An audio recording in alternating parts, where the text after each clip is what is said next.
You're listening to the Unlocking Africa podcast. In the course of my career, I got out of school reading software engineering, but I decided to focus on how the customer used the technology as against building the technology itself.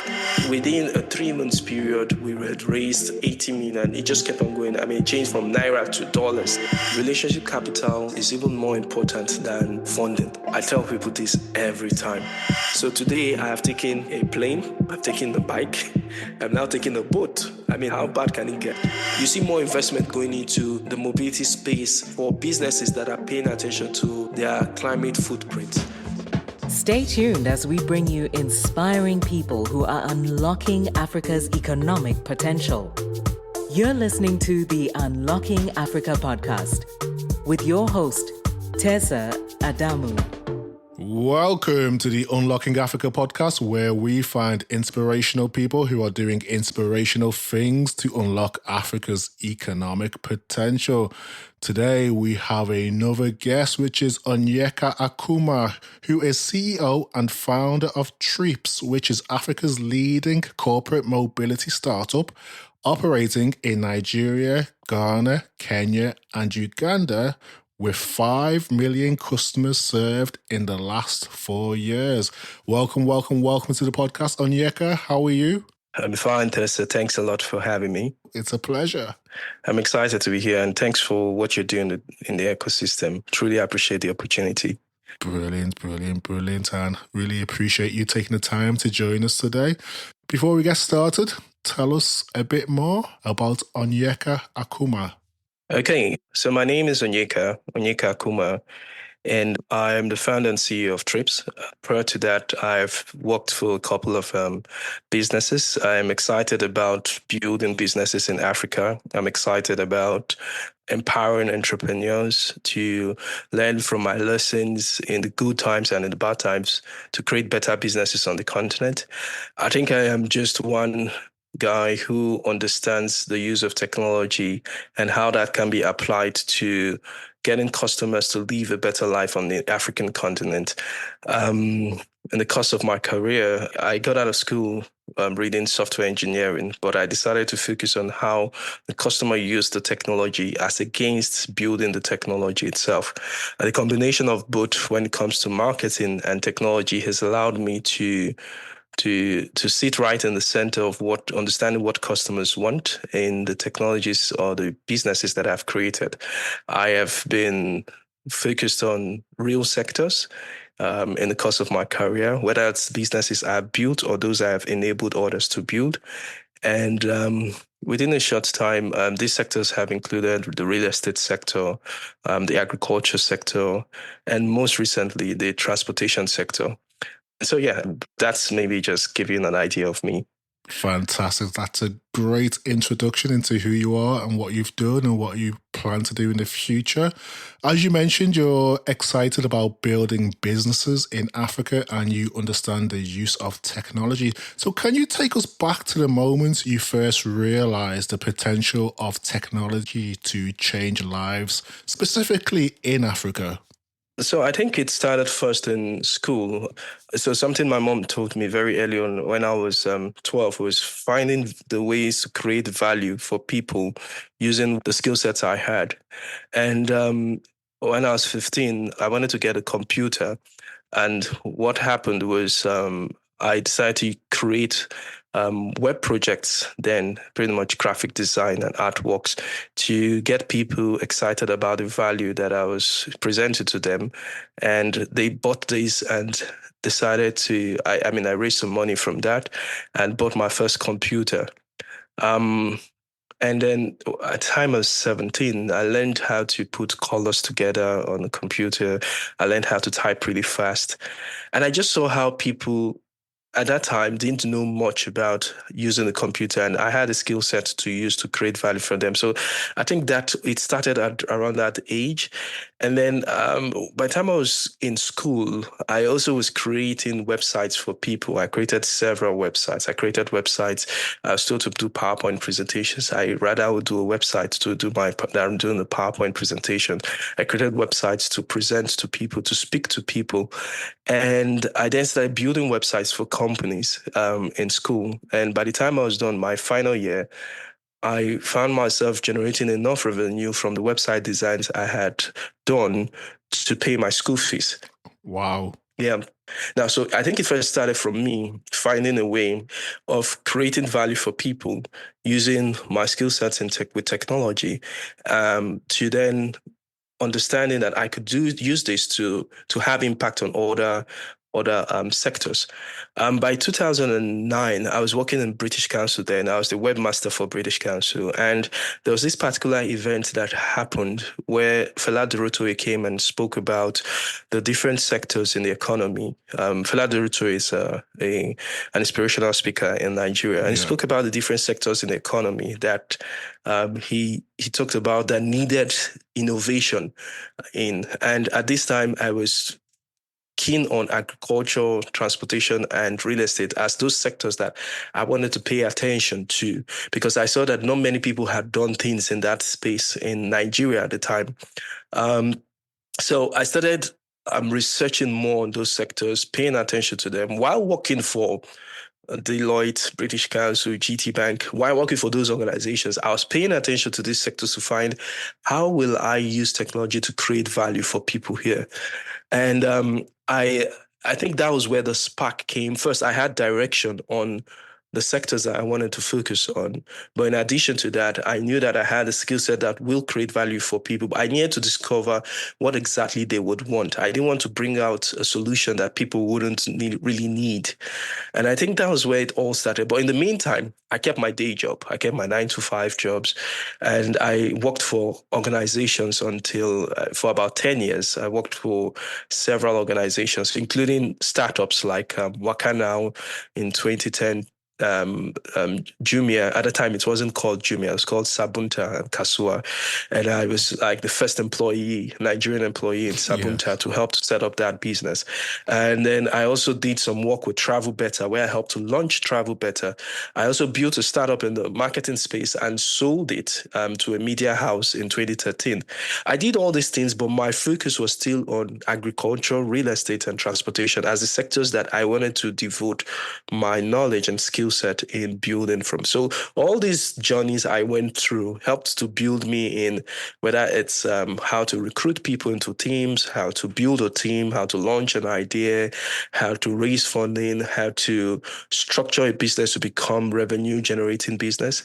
And by 2016, 10 years after I started working for several other organizations, I said that it was time for me to then build my own businesses. So I think that was where the spark came from. It started maybe from creating value for people in school to leading to understanding the sectors that I wanted to pay attention to in 2009, to leading to understanding that each job I was doing was an opportunity to learn something new that was going to benefit me when I wanted to then build my own businesses. Amazing. Thank you for sharing that. So you touched on a key or interesting part of your journey in terms of being the first Nigerian employee at Jumia. So could you share some of the insights in terms of your journey from working independently in tech to actually becoming, I think was the Director of Marketing and Partnership at Jumia Nigeria, and obviously Jumia, which then went on to become Africa's first unicorn and largest e-commerce store?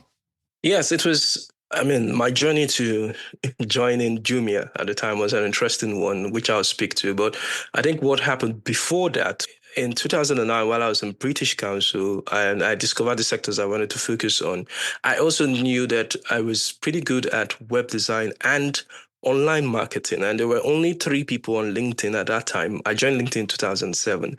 Wow. There were only 3 people on LinkedIn at that time that had their profiles saying they understood online or internet marketing. So I was one of those 3 from Nigeria. So it was easy for Deloitte to pick me out to say they wanted an e-marketing manager for Deloitte in West Africa. And that got me a job through LinkedIn on Deloitte. And in Deloitte, I managed 18 websites across 6 countries for them. I did that for a bit. The same thing happened again via LinkedIn, that Wakanow, through a recruiter they had in the UK, Rockpulse, reached out to me and said they were looking for an online marketing manager for Wakanow. I mean, at that time, nobody knew Wakanow. So I just I started had the conversations with them. I then joined as employee number 15. Came on board and built their online marketing campaigns. I understood it under an incredible internet marketing manager in the US who had worked on Obama's campaign at that time and went through a 6-month study with him and then did some amazing things in Wakana. But I was 2 years into it. I then knew that I wanted to, in fashioning out who I wanted to be as an entrepreneur, I knew I wanted to become a chief marketing officer first before becoming a CEO. And in becoming a chief marketing officer, I felt like understanding internet marketing wasn't going to cut it for me. I needed to understand offline marketing. I needed to understand PR. I needed to understand how to engage the media, and I started looking for opportunities to do that in Wakana. Unfortunately, I couldn't get that. So I started looking for opportunities to do it outside of Wakana. And so I was researching the internet, LinkedIn again, and then came across a company called Zando in South Africa at that time. And they were building an e-commerce store for people in South Africa. So I reached out to them. Zando was owned by Rocket Internet. I reached out to who I found was one of the major people in the company that was building that on LinkedIn.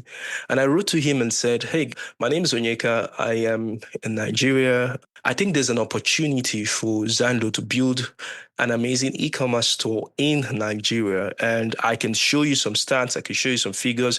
I just said a bit on the LinkedIn call. I didn't expect a response, but 5 hours later, I got a response from him. Hey, Onyeka, we're in Nigeria already. We're trying to launch something. Can you come to 4 Points Hotel and let's talk about it? And I'm like, oh, wow, fantastic. Okay, when do I come? They say, oh, in 2 days' time, let's meet. And for me, I didn't want to go to that meeting just going to talk to them about Onyeka, excited about doing something for them in Nigeria. I immediately created a website, and I was pretty fast in creating websites. I could build a 5-page website with raw HTML code and JavaScript within 15 minutes. And so I created a website very quickly. I called it Divas and Blokes. And I put on that website a couple of fashion items, SKUs, as we call it in the e-commerce space. And then I did that because when I went for the meeting, I had a conversation with them. There were 3 guys. So Jeremy was one, Leo Stigler was the other, and I've forgotten the third person. And we were talking about the opportunity of e-commerce in the marketplace in Nigeria. And they were telling me how they had just put some things together. They're looking to recruit a team and all. And they said they wanted me on board. I said, okay, yeah, I'm excited. I want to come on board. But I already have an e-commerce store. And they were like, e-commerce store, we didn't know about this. And I said, yeah, I have an e-commerce store. They said, oh, what's the name? I said, oh, it's called Divas and Blokes. I'm like, oh, okay. And then I gave them the year. I said, oh, you can check it out. And they looked at it and like, oh, wow, okay, we didn't know you had. I said, yeah. So if you want me on your team, maybe we're talking about you acquiring my startup. I didn't even know what I was doing. I just pushed it out there. And they said, I like your style. And they said to me, okay, so let's have a different conversation. We don't just want you as an employee. Maybe, because of the experience of building a business like that, would you join us as a director instead? I said, okay. I didn't push the negotiation too much. I eventually accepted to become a director, not just a regular employee. And they wanted me to be the one responsible for registering the company in CAC, getting the office. So the office we got at Lekki Phase 1 next to Lagoon, I was the one responsible for going ahead to, when the monies were transferred, to pay for the first office. And then on the documents, CAC documents, they needed a Nigerian. So my name was used in registering the company in Nigeria. Then I found out that, there was another arm called Kasua, which they had done something similar with a couple of Nigerians. So there you had Raphael, and you had Bolaho, and you had Kendi. And then on this Sabunta side, you had Leo Stigler and myself. And so we started out from, and then they told me, they wanted me to come in. And so what was I excited about? I said marketing, but I wanted to focus on offline marketing at this time. So they said, it's even good. They have an online marketing team in Germany, so I can focus on the offline marketing and partnerships. I'm like, okay, that's great.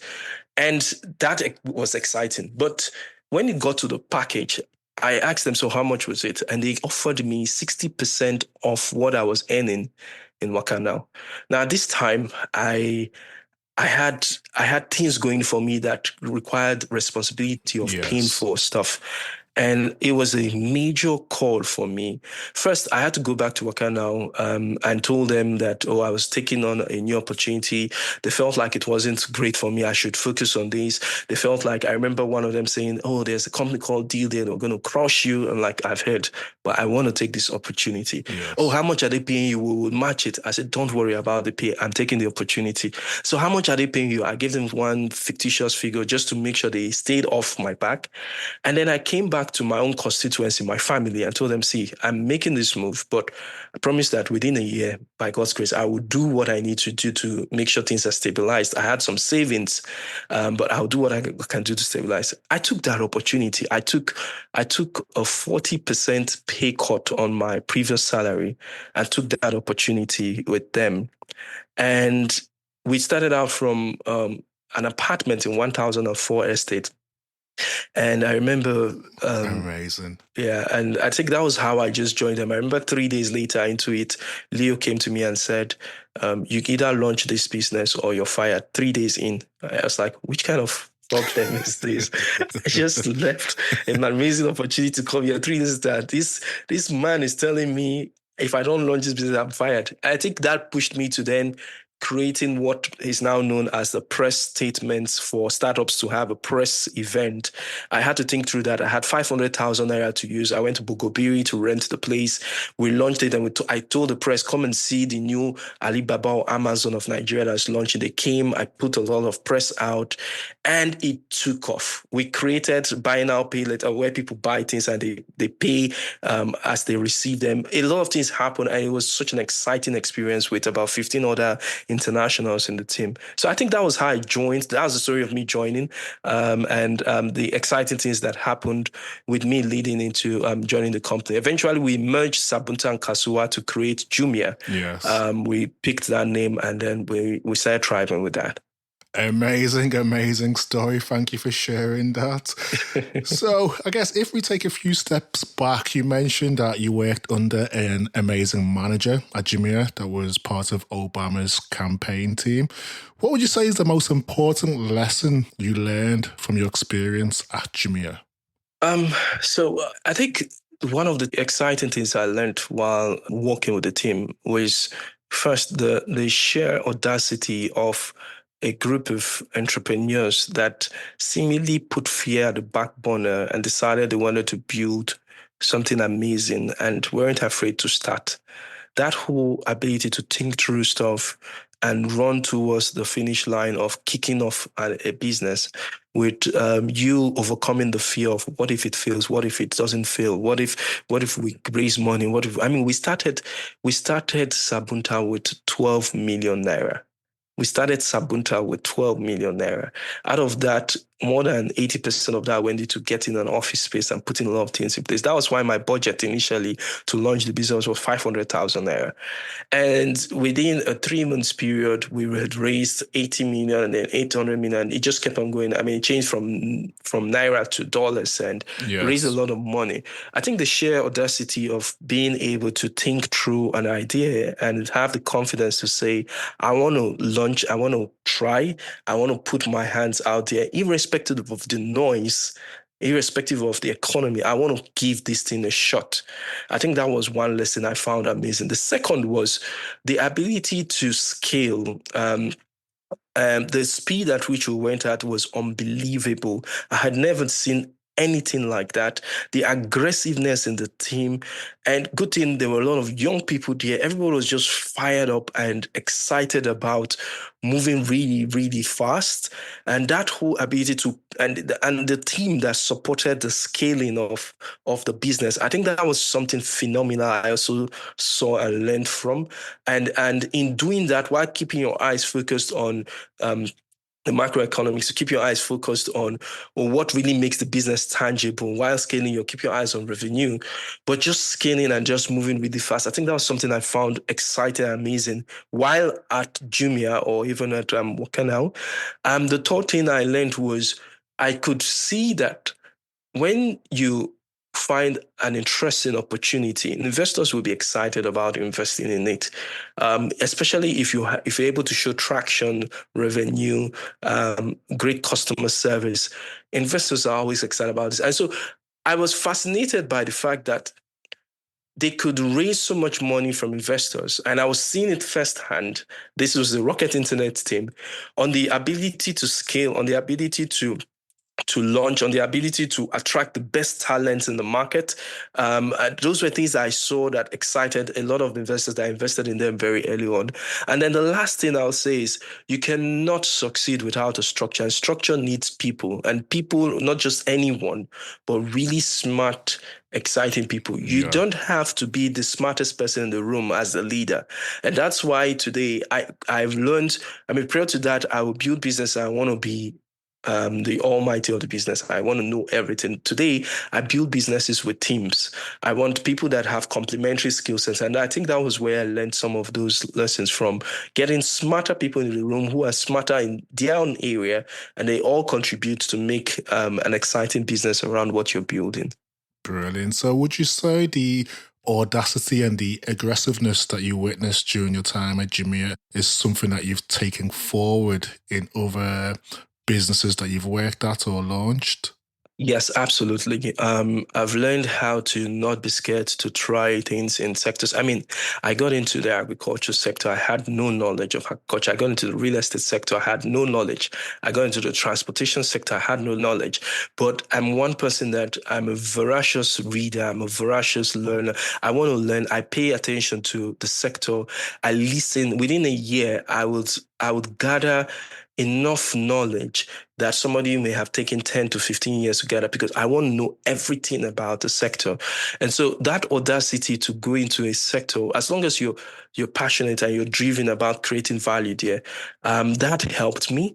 And that helped me in all the businesses that I eventually did. The ability to also scale. Times have changed today. You have a lot of things that have affected how businesses can scale that fast and grow. Today, I'm no longer at a place where I want to just keep scaling. I'm at a place where I want to consolidate on my position. I want to grow with the revenue I'm generating. Growing with your revenue is golden right now. And I'm excited that there's certain decisions I've made in the last 2 to 3 years that today the businesses that I'm running are benefiting from it. I have 2 startups that are self-sustaining, running on their revenues generated, as against growing so fast. And so eventually they will scale, but they will scale at their own terms. They will scale with their own money. I think that's something exciting. But then it was about raising funding and pumping it into marketing, bringing on the right people. So those were things I think I took onto my businesses, and they helped at that time. But I think with times changing, one has to adapt to what the economy is like right now. Very, very wise words. So shortly after your time at Jumia, you've joined Konga, Vice President of Marketing. For those who don't know, Konga is Nigeria's biggest online store. So how did that opportunity come about? Okay, so I left Jumia just after the Series A round was raised. And I took a consulting role at Guarantee Trust Bank. Within a 4-month period, helped them launch the social banking app, helped them grow their GT Bank mobile app users from 5,000 users to 50,000 users within a 1-month period. Wow. Helped launch the SME marketplace. And so these were things I did all within 4 months with them. And I was leading the online marketing team. It was an exciting period there. So I was doing that in Guarantee Trust Bank. And then one day I got a call from Sim Shagaya, the founder of Konga, who wanted me to come around and wanted to have a chat. I went to the office in Lukbeju then, and we talked through. And then later on, I think we went to the warehouse. I saw the warehouse and came back to the office.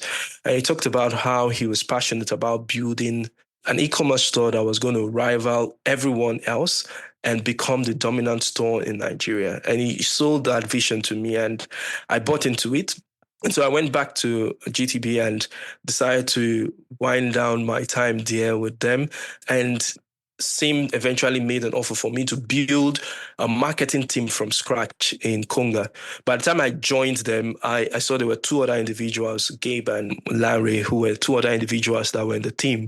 And so he wanted me to build that team from scratch, number one. In 2 years, he wanted me to overtake Jumia in terms of sales and revenue. And I was like, okay. I always love competition. It's one thing that drives me.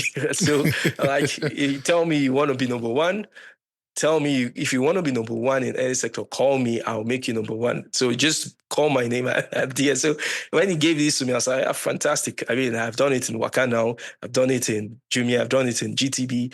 So there was this opportunity to do that. And he was also going to back me up with enough funds to go after that number one position. Then there was also an added bonus. He said to me that there was serious doubt that anyone from Nigeria would eventually get this done. I was like, this is my opportunity to show everyone that we are smart, we are good, we know our work here. So I had 2 years to do that. I went about recruiting an amazing team. It was one of the best teams I worked with, whether it was Ifeanyi, Abraham, where it was Evans, where it was John, Kazim, Yeside. I recruited from Google. I recruited from Eskimi at that time. I recruited from all over the place. Ifeanyi, for instance, that joined me, wrote an interesting article about this senior executive that had left from Jumia to join Konga. And the way he wrote the article, not many people were happy about it. So I reached out to him and told him, you wrote a brilliant article, but please, I need you to bring the story down. I don't know you before, but if you do, I will really appreciate it. He went ahead and brought the story down because it was creating a lot of issues. I was the first senior executive that moved across boats from Jumia to Konga. Yes. So he did. I then invited him over to the office. I said, see, I like the way you wrote that story, but if you're excited about it, I want you to write more stories, but this time around, write it for us in Konga. And then I negotiated a deal with him and he came on board. I mean, that was how I went about recruiting. Just show you're really good, I'll go out to get you. Some of the people I got also came from the previous places I worked. So that was how I joined. And then with that mandate to make Konga really succeed, we did a lot of work. Some of the things we did in Konga, I could easily predict what Jumia was going to do next because the scripts they were still using at this time were some of the things I had put in as strategies for what they should do next. So I knew, they're going to do this in the next 1 month. They're going to do this in the next 2 months. So I go ahead of that and do it with Konga. And it was just an exciting time of just that competition, and it was helping the two platforms grow. But I think the guys that were benefiting from it were all the advertisers that were taking advertising money from us. And they kept on pumping the whole place. Like, yeah, we see what you're doing. And then, so that was good. But around July, we decided we're going to launch Black Friday sales in Nigeria. And across the marketing team, we came up with a name. I think Kazim was the one that came up with the name. We called it For Yakata Sales. We're going to do it on Black Friday sales day in November. That was the first maybe Black Friday sales ever seen in Nigeria. So we called it For Yakata Sales. And we planned for it. We planned so much for that day. We put a lot of work into it. And on that day, we had an amazing success. That day, we overtook Jumia, literally. And in sales and in everything, we did about $500 million naira in sales in a space of 72 hours. Our website crashed 5 times. They kept on increasing the bandwidth. So what we did was we took a PlayStation 3, and maybe it was going for 150,000. I can't remember, but we're selling it for maybe like 30,000. But it's the fastest finger that comes to the site that will pick it. And we didn't tell people we had only maybe 10 units. We took the Phantom, I think it was a Techno Phantom phone, and it was going for 60,000, but we're putting it on our website for about 15,000 naira. So, but everything was going to happen on Black Friday sales day. But what we then did was underneath these two exciting sales, which had the Phantom phone had 20 pieces, the PlayStation 3 had 10 pieces. We put other items and we had smaller discounts on them, but we put them inside that Black Friday sales page. So people crash the site to want to get the Phantom phone, the Techno Phantom phone, or the PlayStation. And eventually it sold out. So because of that traffic, it was insane traffic. It was unbelievable. We were excited the site would crash. We would get it back up. The engineers were panicking. Everybody it was just an amazing thing. But what happened was people then bought other items. And eventually we did about $500 million naira in sales within those 72 hours. So it was a very great time. And I think that was one of the biggest things we did at that time before I eventually moved on from there. So moving from Jumia to Konga, did that create create any issues for yourself? You know, it's almost like moving from Liverpool to Man United. Would any kind of friction or issues? Well, Michael Owen moved from Liverpool to Man United. Yeah, so very true. I think the thing was, when I joined Jumia, I didn't really have any non-compete agreement that I signed at that time. I mean, organizations now are smart about this. They put a lot of non-competes. They put a lot of documents you sign that won't let you jump ship like that.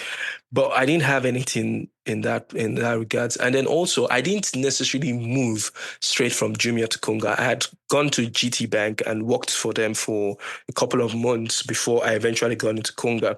Almost like Michael Owen going to Newcastle in between. Newcastle initially, yes. I didn't want to see.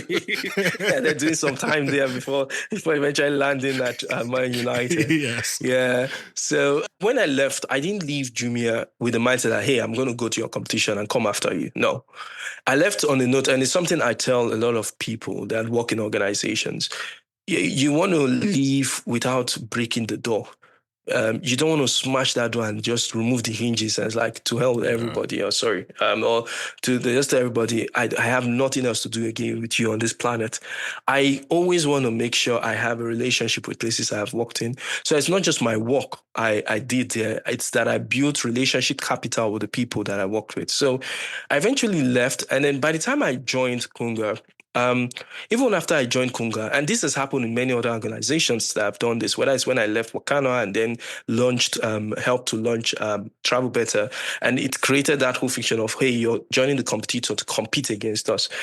I've found myself in a position where the friendship I created with these individuals in the previous places helps me with relationship capital for them to understand why I'm doing something else that may be competing with them. But in the true sense of the word, I'm not necessarily doing this to detriment their work.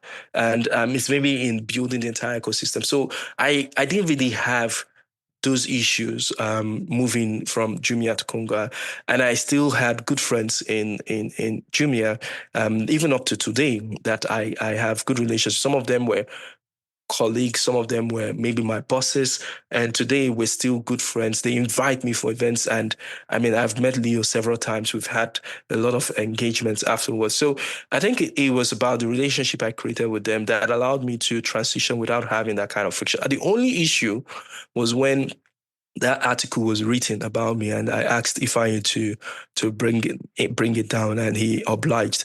I think that was the only thing that created some heat. But after that, I think it was okay. And I always want to leave without removing the doors when I'm leaving the organization.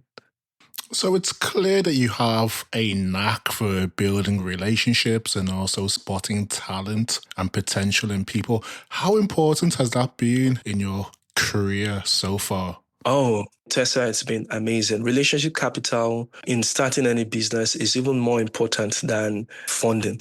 I tell people this every time. I've had the opportunity to build businesses from relationship capital to get them off the ground initially. And this relationship capital will come from, I may have done something for someone 10 years ago, and all of a sudden I have the opportunity to do something new, and I can call in on that favor. Or they would even just come to me and say, hey, I see you're doing this. I want to support you with this.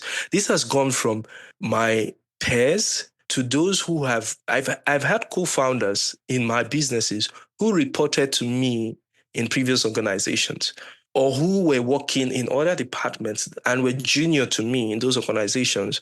And today they're my co-founders. I've had employees who have worked in my organizations that have gone on to build or work for venture firms and have invested in my own businesses. Wow. I have invested in my own employees' businesses and supported their growth into building other businesses. I have seen relationship capital work for me across so many places. Where money can't get me the value I want, I see relationships. And that's why I tell people to be careful. The opportunity you have working in organizations is giving you the leverage to build a network that will potentially help you in the future with whether you're building your business or you're creating a new value or you're working within an organization, I never take for granted the opportunity of working with people and leaving a positive impact on them. So to everyone that knows me and has worked with me, I know it's not 100%, but at least I can say maybe 80% of people that have worked with me will recognize the fact that I always supportive when they are working with me. I try to make sure I treat people with respect, whether you're a gate man or you're a general manager. Yes. I make sure people understand that. Somebody asked me the other day, what is your number one sackable offense? I said it's when an individual disrespects another person, whether it's the junior staff disrespecting a senior staff or a senior staff disrespecting a junior staff. I don't tolerate that. I want people to treat people with respect. I know it's work that has brought us all together, but there's also that place for respecting the things the person is doing. And if we both have come into an organization to bring our complementary skills and values, it comes with all our baggages. It comes with all the things that makes us unique. And so let's respect that as we deliver on the work we're doing. So I think it's been an amazing relationship capital has helped me in every single business I've done till today. And I find it even more valuable than funding when you're starting off a business. So you've emphasized that relationship capital is important for building businesses. So let's talk specifically about the businesses you've launched and built, starting with Farmcrowdy. Yeah. What was the inspiration behind Farmcrowdy? So in those three sectors that I paid attention to, I kind of sized them up and found out that for transportation, at the time when this was 2015, at the time when I was looking at doing something in transportation space, you already had the likes of Uber. And I felt like if I was going to do something in that space, it had to be unique. It had to stand out on its own. So I put transportation as one thing I'll look at later. I looked at the real estate space. There were a lot of proptech platforms, the classifieds that call themselves proptech platforms. Yes. And there was so much talk around that at that time. So I felt that wasn't necessary. I wasn't ready to think of what to do there. And I was hoping that the opportunity will come in the future. But agriculture in 2015 was a big conversation where the Nigerians in general were talking about doing a lot in the agriculture space. Everybody wanted to do something in the agriculture space. And it was something it was one of those sectors that I paid attention to. So I then said, I went for a particular event in October of 2015 in Abuja, at the Abuja Chamber of Commerce. It happened, and I spoke in that event. And then one of the organizers of the event, Professor Adesuba, walked up to me and said he had a Chinese friend who had come from China, and he wanted to talk to me. He felt like I was pretty savvy with the things I was saying on stage, and he wanted to just share some ideas with me. Next day, we met in Sheraton Hotel, and he was telling me about a couple of businesses in China that had created different platforms. And among the three platforms, one of the platforms he showed me was a company that had created a crowdfunding platform for sheep farming. So what they did was people will buy sheep, and these sheep will be wooled. And as they wool the sheep, they are making money. And the sheep just continues to be wooled over time, and they're making money from it. So he said that was a platform they had. I was like, oh, interesting. So it just sparked something in me. I was like, what if, because at this time, Professor Adesuba had a cassava farm. And I said to him, what if I got people to bring monies to you to invest in your cassava farm? And then as you get your proceeds every year, once a year, you're paying them, and then it gives you the capital to run it.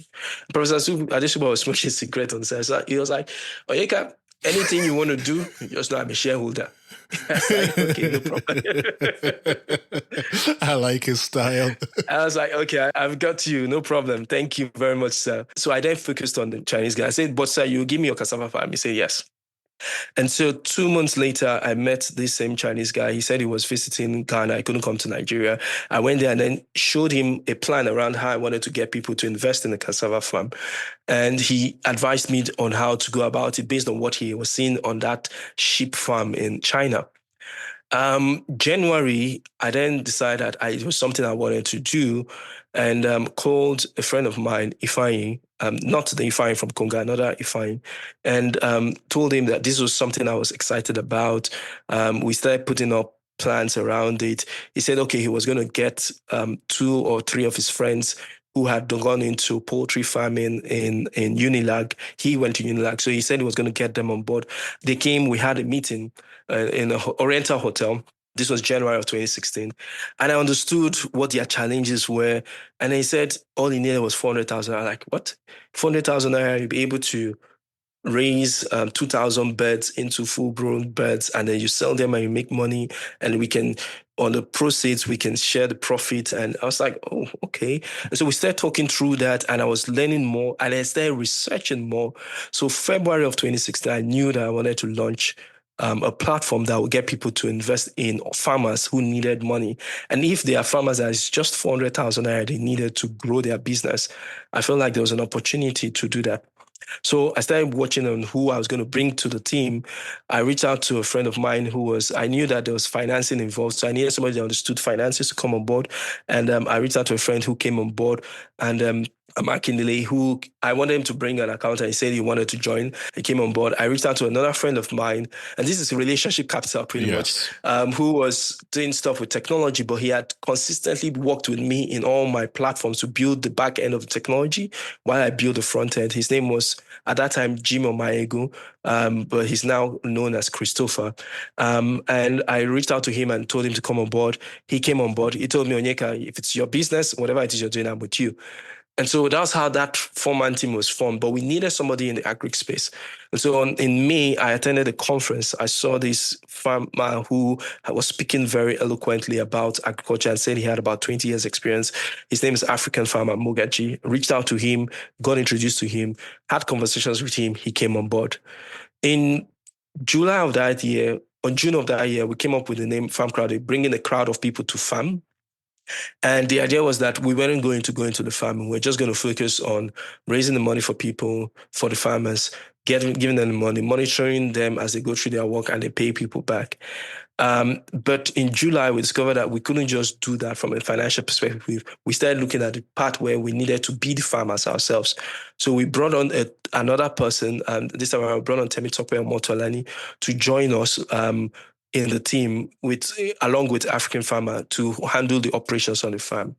I started saving 50% of my salary. At that time, I was working in Travel Better. I started saving 50% of my salary in February to use that as initial capital to get the business running. So by September, we then launched and went live. And pretty much the idea was to get people to invest in these farmers. But now we were going to monitor the farms and possibly even be the farmers ourselves. I started going to Ibadan to meet the first set of farmers, poultry farmers. I started traveling. It allowed me to travel to more than 17 states, about a combination of about 30 cities. And then we started working with several farmers and getting them on board. We worked on about 5,000 hectares. That's about 15,000 acres of farmland across 3 states for maize, for rice. And I think it just grew from that particular position. So that was how we started it. Eventually, there were changes to the founding team. Some people left, some people stayed on, but we were able to build a business out of just raising money for people and then investing in the farmers. But God, there were so many lessons we then learned in the journey. I can imagine. Because I think it's quite clear what the opportunities and potential were for Farmcrowdy. What would you say were the main challenges that you faced or lessons learned during that period? There was so much. It was, in 5 years of running that, it was such an interesting process. One was you had things around. So let's say you raise money from people and then you're investing in a farmer. The first poultry farm we started with, she was raising 500 birds. This lady raised those birds. So it was broilers. So she raised those birds for us to sell those birds 4 months later. She raised those birds well. We're pushing her to make sure the birds were big, make them big. You know how you would say, you go to the market in Nigeria and then you're weighing the chicken and like, this is heavy. So we wanted it to be heavy. We didn't know that if you were going into commercial poultry farming, there was a weight size of 1.5, 1.8 kg that will get you to that scale. But instead, we're telling her to push it to 3.5, 4 kgs. 4 kg, my mom will take in the farm and say, this is the one she will pay money for. So she raised these birds. First problem, when we were transporting the birds from the farm to Lagos from Ibadan, the truck broke down. We lost 300 of the birds. Wow. And like, which kind of problem is this? And it caused so much problems for us. We had taken money from people to invest in this farm, and now 300 birds were gone. We couldn't even tell the lady because she would have been heartbroken, and that first issue presented the challenge of, see, you need insurance. Okay, so we then started working on how do you put insurance in place? We started working with insurance companies to start creating insurance packages for this.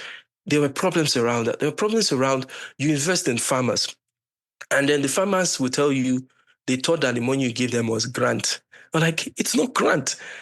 You're supposed to do the work on the farm, give us the proceeds to sell, and we pay the people back. And what they started happening, we started having issues with some farmers and some association of farmers. And then we had issues where the farmers have even done the work. And then there was one particular instance that happened in Niger State. The dam broke. And then we had about 13 communities flooded, and over 2,000 hectares of rice farm was gone in an instance. And that was just a painful experience. We had issues where we had invested in a maize farm, and one of our coordinators was there, and then a communal fight broke out. And this guy's life was at risk. We had a community farm manager having to learn how to defend himself by any means possible on the farm. All of these, we had issues with where we've even invested in the farm. The circle goes through full circle, and you don't get to sell the produce as fast as you want it to sell. And you're supposed to pay people back their monies in time. And you have to find ways of using, whether it's funding capital you've raised from equity investors to support that while waiting for the proceeds of the farm to come back to pay people. And I think the one that just knocked us off guard was when COVID hit and a lot of things were seriously disrupted. Yes. In learning from several other organizations, we started moving away from the core production to working on okay, the farmer is done. We will guarantee that we'll buy up your produce. So when you're done, we'll go to the market to buy it up from you as a farmer, and then we'll trade so that we don't get into the issues of dealing with the core production problems that presented themselves then. And so just dealing with all those challenges, we had successes yet, but we had a lot of challenges to deal with. And we worked with roughly about 400,000 farmers across the 17 states. So it wasn't such a very easy business to do. It was maybe one of the hardest things I'd ever done. It sounds like it. Did the operating environment support the business model of this platform, or would you say it did not? The operating environment did its best to support, but it didn't do its best to protect. And when I say support, there were a lot of amplification of our work that happened, a lot of media attention, a lot of talk about the impact of our work. So that was great to get for a business that was just starting off in an area where nobody had done something before in that regards. So because we were in a blue ocean, there were a lot of things we had to craft out ourselves. Yes. A lot of things we had to build out ourselves. I saw many other businesses start up. So, when people see a business raise money, everybody wants to copy and paste until they then understand the problems involved in that business, that they just go off the radar. But I noticed for myself that we didn't have so much cover. We had to build a lot to cover ourselves. But I think the environment wasn't so protective at that time. I mean, it was learning what we're doing. We're innovators in that space. It was learning. And for us, even as business people, we were also learning, adapting, trying to protect ourselves, trying to make sure that we were in a position to protect even those that were investing in these businesses, also protecting the farmers, try to still be true to the core of the work we had set out to do. There was so much learning, whether it was from the environment to even for us as entrepreneurs. And eventually, I'm excited that some players have gone on to make it work. And a lot of things have happened now in the agriculture space with technology. And maybe the spark started with the fact that we decided to come together to build what was then known as Farmcrowdy. I guess that's one of the challenges of being the first mover in the market. You're paving the way, paving the ground, and making mistakes along the way as you kind of find your way. Yes. So again, what lessons did you take from your experience at Farmcrowdy that you've potentially taken to what you're doing now at Treepz? I think we pretty much learned that we should build small, let the mistakes happen when you're small before you become really grow really fast. I think that was something. One good thing though that came out of Farmcrowdy was we took the risk of building out the crowdfunding platform itself. We turned it into its own business called CrowdInvest, and eventually in Farmcrowdy we sold CrowdInvest. So we sold the business to a new set of investors, including one of the founders that wanted to lead that business, Temitope Omotolani. So in selling that business, we were able to raise about $10.5 million in the sale to get that business off, to be a standalone business on its own. And I think that helped Farmcrowdy to become, to stand up on its own as just focused on working with the farmers without focusing on the crowdfunding. So we separated the two businesses. So eventually CrowdInvest then became its own business. We sold 100% of the equity Farmcrowdy had in it. I pretty much stepped down as CEO in CrowdInvest, and so we all sold our shares to the new investor for that. And I think that eventually turned out to become, CrowdInvest became its own business and started growing in its own channel. For us in Farmcrowdy, I think the lessons were just making those mistakes very early on is important, especially when you're small, and then learning from them. Two was, while the emotions of working and the impact work of working with the farmers was always at the forefront, one lesson I learned was focus on the money. Focus on making money and building out a sustainable business, not just one that thrived on the emotions of working with the farmers. And then, I mean, that was a good thing, but it wasn't, we weren't doing our work with just grants. We're doing our work with monies that people were giving that we're expecting a return on. So focusing on revenue generator and a sustainable business model was something that I also learned from the business.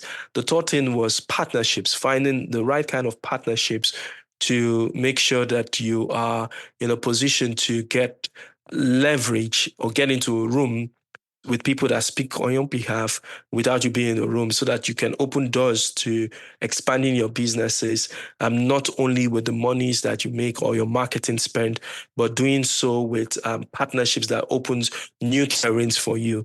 And then the last thing was hedging your risk with being in multiple jurisdictions and not just depending on one economy. I think that was something that I also learned while doing what we're doing in Farmcrowdy. I mean, beyond all the other things you would talk about, like understand how to manage founders' conflict, understand how to raise funding. I mean, these are things every entrepreneur, these were things every other entrepreneur would deal with. But away from that, these lessons were some of the ones I had in building that business that I've taken on to share with people to do better, and also used for my own businesses like Rent SmallSmall or Treepz. Thank you for sharing that invaluable knowledge. So moving on to Treepz, I'll give you the opportunity to tell us what is Treepz and why is it needed on the continent? Okay, so what started for me with Treepz was initially called Plenty Waka. Plenty Waka was launched in September 2019.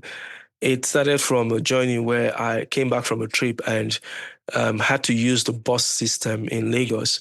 And I went into a panic attack, or I had a shock, literally. It was an experiment. I went to speak at an event in Qatar in January of that year and landed in Lagos on January 16th of 2019.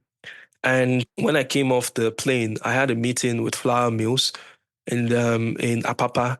You can imagine, if you know Lagos well, going from Murtala Mohammed Airport in Ikeja to Apapa, I landed at 8:30. My meeting was 10 o'clock. I knew I couldn't do that with a car. So I had to get on a bike. I took 2 bikes. Wow. And my driver took my bags and everything and went to the office in Lekki. So I took 2 bikes to get to Apapa and eventually got there in time for the meeting, finished the meeting.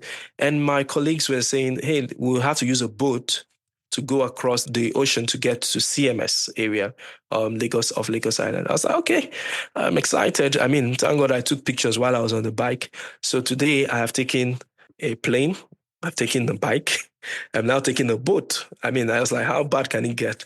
So I got to the other side of the lagoon with them. I was like, okay, so let's get Uber to the office. I said, no, there's one more trip. As I was, I said, let's take a bus. I'm like, okay. I hadn't taken a bus in a while. And we're like, okay, let's take the bus. Okay, we'll take up all the seats in the bus, but let's sit in the bus and get to the office. And I sat in that bus and they were laughing at me because, don't get me wrong, I used to use the bus regularly at some point when I was in Lasso, at some point when I was walking, I didn't have a car. I would jump on the bus. I knew how to drag for change with the conductor and all that. But I hadn't used the bus in many years. I can't remember. I think last time I used the bus was maybe in 2007. So they were like, let's get on the bus. So I sat down and I was just watching how the driver, he had the towel on his neck and he was just pumping the engine and he was moving the gear. And all of a sudden, I could see all the metal sticking out. All I was thinking about was anti-tetanus injection. If I get one cut here now, I need anti-tetanus injection to get anything off my system that is not supposed to be there. And he hit, and we go into traffic, and it was just unbelievable. And when I got to the office, so the bus drove us right to our office in Oniru, Lekki. They were laughing at me. They were taking pictures of me. I was sweating. And at that point, I was like, are people going to work every morning with their white shirts and red tie? And this is the experience they have to go through to get to the office. I found that incredible. And I called a friend of mine, who is now my co-founder and president of Treepz, Onyeka.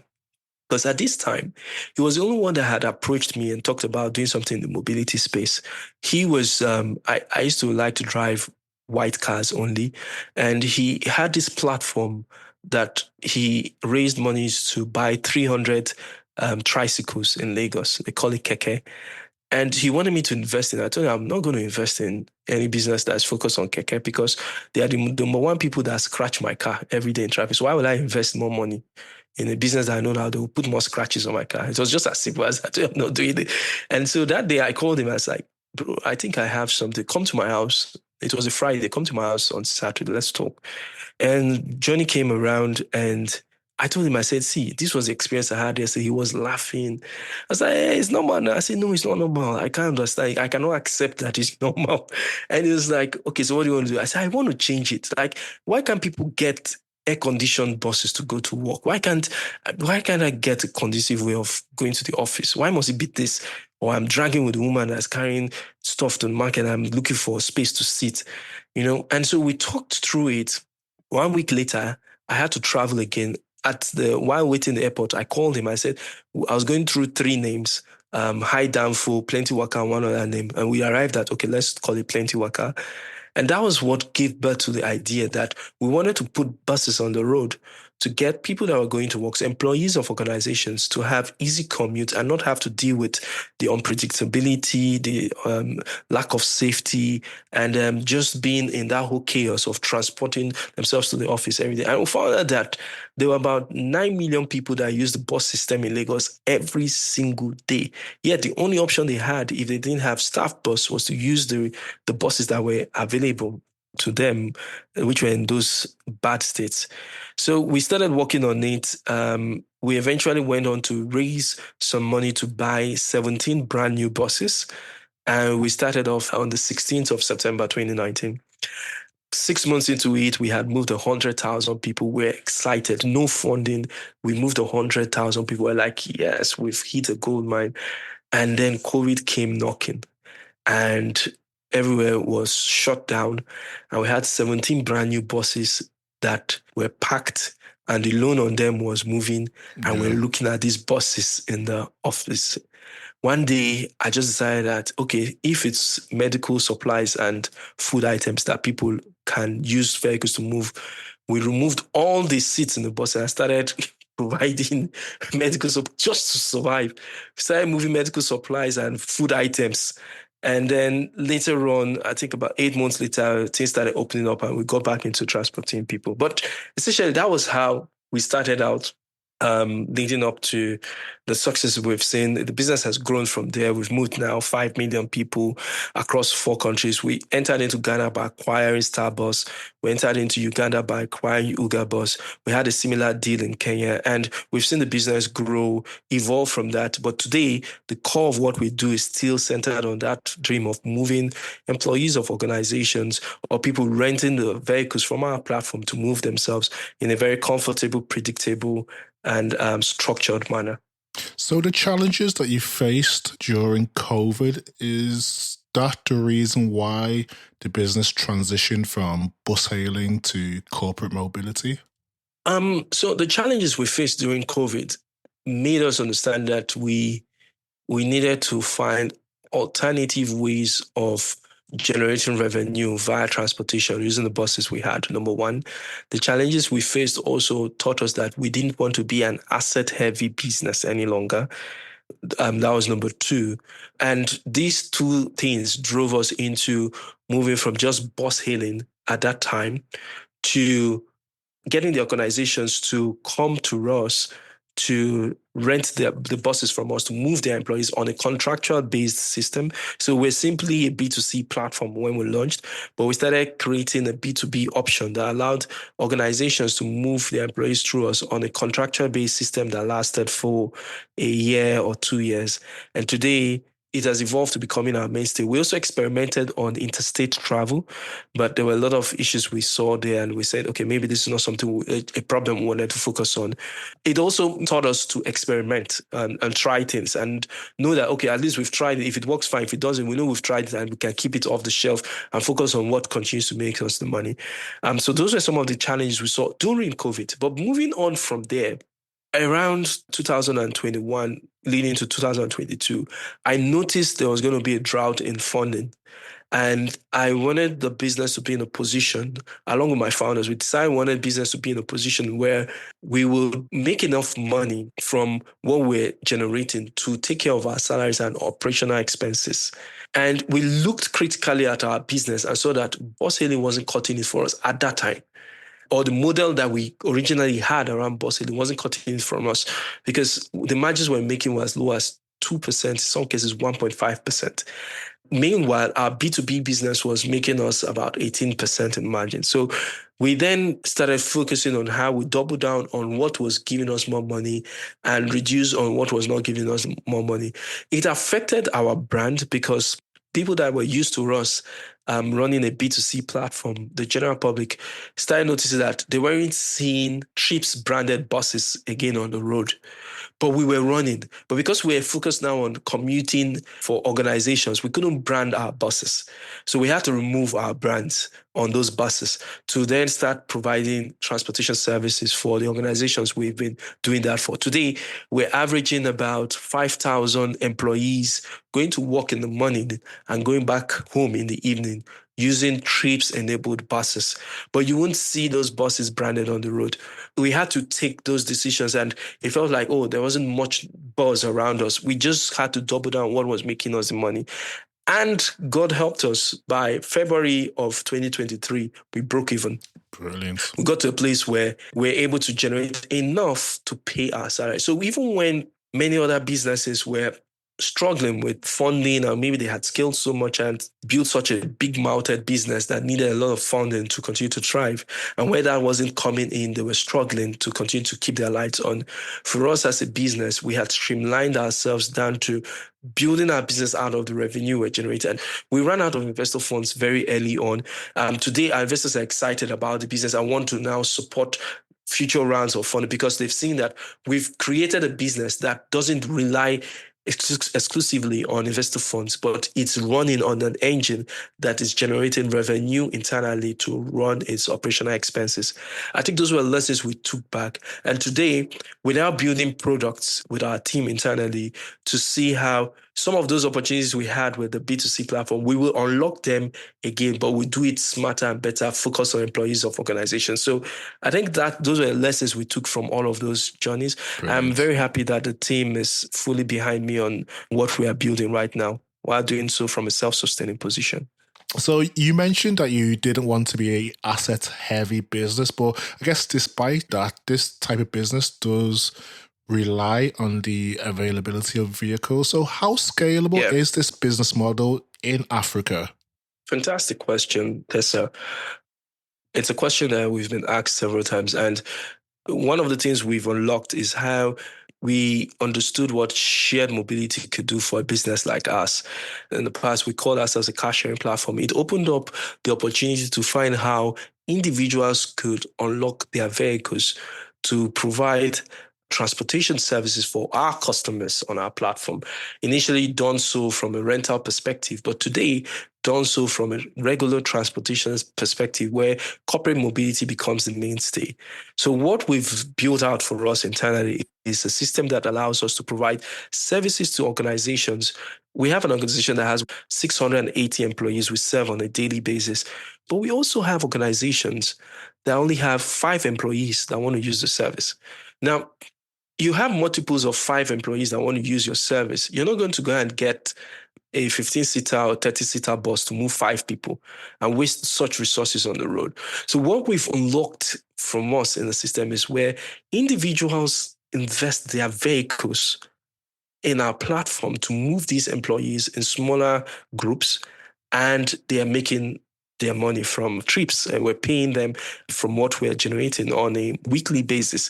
We've seen also individuals that are going to work in the morning and want to be able to make extra income, come on our platform to move employees, and then they go to work in the morning. And then when they're going back, they move the employees back and they're going back home and they're making extra income on our platform. This is where we've been able to unlock assets to fulfill the demands of our customers beyond just the regular buses that we have on our platform. And this is why we're doubling down in our expansion into new markets without owning the assets. We're able to unlock the opportunity to still service, whether it's companies or schools or churches or mosques or groups of people that want to move from place to place. That's how we've unlocked the assets on our platform. That's how we see ourselves scaling across the continent. So would you say, are there enough vehicles and individuals in the market who are willing and able to use this type of service? Oh, yes, absolutely. I think what we've seen is that we have you have people going to work in the morning and they have empty car seats. It happens every day. That's why there are traffics, and you have traffic in Lagos. You have traffic in other cities in Africa.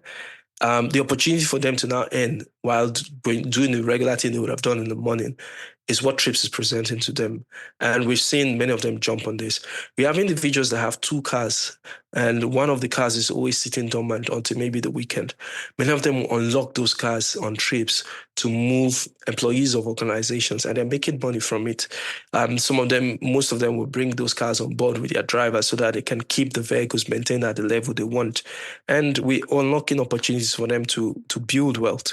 And so you have this level of access to vehicles on our platform, and it continues to give us the advantage of scaling without having to bother about owning assets. In addition to that, you have transportation companies that have vehicles that, for instance, they're doing interstate travel and they have 10 buses that are always doing interstate travel. But the cost of maintenance on interstate travel is always going up. They want to unlock more opportunities of doing intrastate commute, and they unlock those vehicles on Treepz. 10, 20, 50 highest buses or 50 coastal buses. They unlock it on Treepz for us to move employees of organizations and make money for them. So I think the combination of whether it's the transportation companies or individuals that want to build wealth for themselves by the extra vehicle they have at home, or they want to build wealth for themselves while doing the regular thing they were doing before of going to work in the morning and coming back in the evening. Combination of all of these will help us provide commute for 480 million people that are employed on the continent to continue to move on a daily basis to work and back. This sounds extremely exciting. So if we look at the space as a whole, are there any current trends that you're seeing in Africa's mobility space that you're currently excited about? The application of artificial intelligence is something that I'm beginning to brainstorm around, and how people can become more seamless in how they use transportation services. I think that's something exciting. I mean, it's just the process of, rather than clicking and talking and using an app every single time, what if you're able to have a conversation with our software to get you the same service? And what if the software is able to keep your likes in such a way that it can predict what you will do at a particular time and provides the options of those services to you consistently? I think that's something I find really exciting that's coming up in the space. So not necessarily building the platform that provides that service, but essentially using what exists today to make the service a lot more richer for people on the continent. I think that's something that I find exciting. Two is that more and more people are going back to work, and more organizations do not want to own the assets of buses or maintain the assets of buses to move their employees. They are unlocking the opportunities to work with Treepz, or Treepz to work with them. And so we're seeing more and more of this happening, and these organizations come to us, and we are now providing services to them. And I think that's something I find very exciting on the continent. The third thing is we're having a growing population of very migrant young enterprising individuals who want to move from place to place, and having Treepz on their phone to be able to provide transportation services for them as they move from city to city. I go from Kenya and I'm in Nigeria, and at the same Treepz app, I can use it to commute across, within the city. I do that when I get to Accra. I do that when I get to Kampala, and more than 16 other cities we're in on the continent. It just shows how seamless a person can use one app to commute across the cities without having to bother about having to download several apps. And I think that's something we find exciting. So if you ask me, I would say these three things I find really exciting, and how we as Treepz will be pioneering or positioning ourselves to take advantage of the opportunities of delivering services that are focused on these three main things. With those three things in mind, if we look at the future of Africa, where do you see Africa's mobility space, say, in the next 5 years? The move from fossil fuels to CNGs or electric vehicles, I think there will be more and more of this happening on the continent. And you would find players partner with many of these companies that are providing such services to transition from moving, being very climate conscious in how people move from organizations to organizations. And I think you see more investment going into the mobility space for businesses that are paying attention to their climate footprint and how they boost a better climate that moves towards zero emission on the continent. So I think that's one thing I see happening. The second thing is you find more and more indigenous players coming to the continent, in the African continent, and want to play in the African continent for Africa. And it's why for us at Treepz, we continue to double down on Africa as a whole, and not just in one domain or one market like Nigeria. I think you would see more intra-trade activities happen in the mobility space. I think you will see also there'll be less divide between whether you're moving people or moving goods. And you already see that today with Uber, where a guy driving on Uber can move people from place to place, or decide to move food from place to place, or move goods from place to place. I think more and more logistics as a whole and transportation will encompass everything around 4 wheels or 2 wheels or 3 wheels, taking people or goods from one place to the other, and you have less and less divide between the two platforms. So whether you're moving people or you're moving goods and services, that creates an attention to the mobility space that goes beyond just commuting for individuals, but opens up opportunities for other things to happen in space. Lastly is, as people continue to move and Africans continue to move, we will see more opportunities of investment in the space. And I think for us in Treepz, we want to be at the forefront of all of these things and make sure that we are innovative, we're building a sustainable business that's creating this opportunity. Because with a very effective transportation network on the continent, businesses will thrive better. So it's maybe the bedrock of economies on the continent, and that's why we're excited about it. Quote of the week. As people, we often have quotes, mantras, African proverbs, or affirmations that keep us going when times are challenging or when times are good. Do you have one that you can share with us today? Yes, I do. Brilliant. I mean, I have many. I'm always reading books, So I think there's one that stands out for me, and it's by Nelson Mandela. One of the things that I like about this is beyond the fact that it's inspiring, it speaks to the daring spirit of a man where he says to himself that irrespective of the challenges that you face, you constantly find a way of moving forward. By the way, I found out that it's not Mandela that wrote it, but I know that he's the one that made it popular. And so it goes like this: out of the night that covers me, black as the pit from pole to pole, I thank whatever gods may be for my unconquerable soul. In the fell clutch of circumstance, I have not winced nor cried aloud. Until the bludgeon of chance, my head is bloody but unbowed. Beyond this place of rot and tears looms but the horror of shade. And yet the menace of the years finds and shall find me unafraid. It matters not how straight the gate, how charged with the punishments of the scroll. I am the master of my fate. I am the captain of my soul. I think I find this truly inspirational because for everything I do as an entrepreneur, this just encompasses it. And I found about this particular poem in 2010. And it's been the most inspiring poem for me that it speaks to what I have to deal with, the pains I have to go with, the challenges I have to deal with, the things I have to hear that are good, bad, and ugly, but still finding ways to make sure I champion what I want in life and ensuring that I am responsible for every course of action that I have to take. And where those course of actions work fine, I am humble enough to know that it wasn't just by my power. I'm grateful to God for the opportunity to make that happen. Where it doesn't work fine, I am sensible enough to learn from my lessons and do better. But I will never flinch or say to myself that I won't take responsibility for the fact that I am the master of my fate and the captain of my soul. Brilliant. So I think that's why it's such an impactful one for me.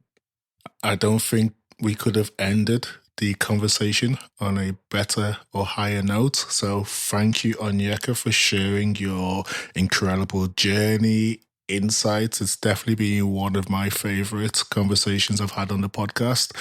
Looking forward to listening back to it. I think we were scheduled to speak for 40, 50 minutes and it's been well over an hour. So, no, brilliant. Thank you for your time. It's been definitely a ride. Much. This conversation, we've gone from, I think we've covered almost 20 years of your journey. So amazing. Yeah. Thank you.